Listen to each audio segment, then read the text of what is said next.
Hauek dira EH Bildutik kalean, askotan, foroan, hondakinen foroan eta beste hainbat espazioetan aldarrikatu ditugunak. Eta akordionen bidez azken finean udal gobernuak horiek gauza ditzan konpromisoa erdietzi dugu. Zalantzarik ez dago bide horretan hondakinen tratamenduan gure udalerrian bide luzea daukagula, exigitzen dizkiguten helburuak lortzeko.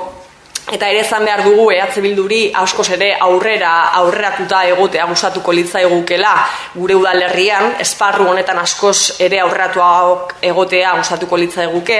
Hala ere uste dugu akordio honek zero sabor politikan aurrera pausuak ematen lagunduko digula getxo bezala. Eta azken finean ere gustatuko litzaiguke azpimarratzea horrelako akordioek erakusten dutela borondate politikoa dagoenean aurrera pausuak eman ditzakegula udal politiketan ere bai. Oposiziotik ere proposamen eraikitzaile eta gauzagarriak eginez.